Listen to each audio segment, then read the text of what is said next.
Well, look, we've got a couple of things going on that I think are important. First of all, Minnesota Bail Fund, championed by Kamala Harris. Remember when she was like, you should bail these people out. You want to contribute. These are the people that went and burned down buildings, then got arrested. Yeah. And then Kamala Harris said, hey, give these people money so they can get back out on the streets and probably do it again tomorrow night. Well, one of the guys that the Minnesota Freedom Fund that she was recommending that people would do, and he was arrested during the George Floyd thing, so he was let out, shot and killed a passenger on a railroad platform in St. Paul just a few months ago.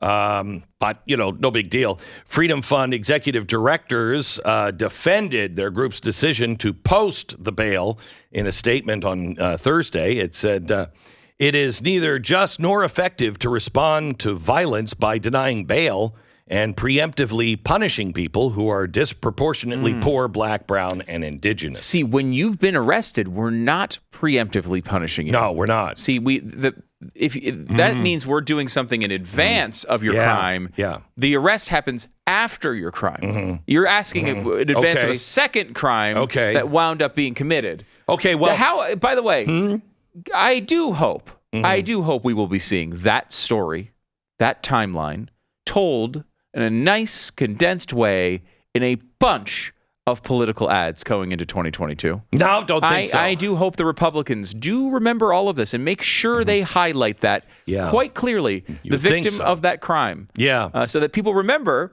what happens when Democrats get control as they place these DAs all over the country. I don't think they sell 60-minute commercials, because if you were going to highlight all the people that were released. Not all of them, but. Anyway, Tillman's most recent felony conviction was in November 2018 for indecent exposure in the presence of a minor.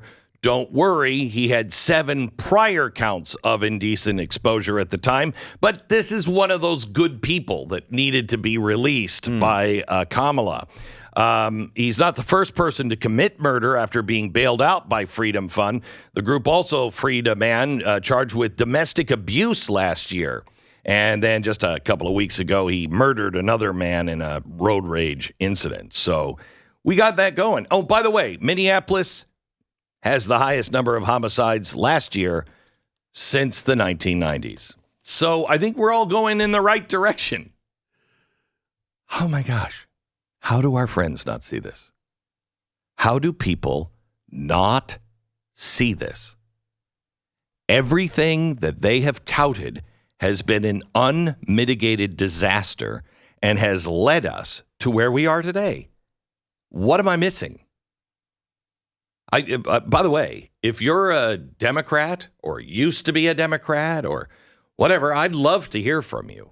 If you can understand or explain your friends, I'd love to understand, because I really, truly don't get how you're missing this. Unless it's just so much hatred for the other side. I think that's exactly what it is. I think that's our society today. Yeah. I think we've now crossed the line where it's more. I was listening to a podcast over the past week or so where they were talking about the conversion. I wish I could remember the name of it, but it was basically the conversion of our society from changing from people who rooted for things to rooting against things. Yes. And we are now a society that's all we do. Like, their example was culturally with celebrities about how back in the day, what you did was people were celebrities and you praised them and everyone wanted to be them and everyone loved them. And then sometime, I think the theory was around the 90s, that changed to a lot of the celebrities we have, basically, we just hate. We're constantly making fun of them. We're constantly saying, they're reality stars. They're all so downtrodden. Yeah, but that's what we do. I'm not saying they weren't saying it was necessarily like unfair to celebrities. That was not the point. No. But I think that's what look at social media. Someone comes out with something new, and generally speaking, everyone just sits there and trashes them. That's what you do. You say how terrible they are. You say how annoying they are. Yeah. Everything they do is terrible. Mm-hmm. And I think that is where we are as a society now. Where I think the Democrats, the only way you could possibly vote for a Democrat is because you look at the right and say, I hate them more. Well, that's another thing. I mean, nobody likes a fascist, right? And now there's two things that are happening. One, Biden is calling people semi-fascist, But now, led by Biden, several leaders and several people in the Democratic Party that are running for office, like Charlie Crist, are coming out, and they're not just demonizing the Republican politicians anymore.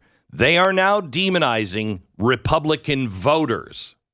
They are clearly saying, it's always been implied, but now they're clearly saying these people, this vermin, these Jews.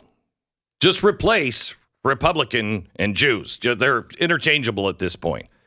This is exactly how it happened before. And nobody would know that better than the New York Times, you would think.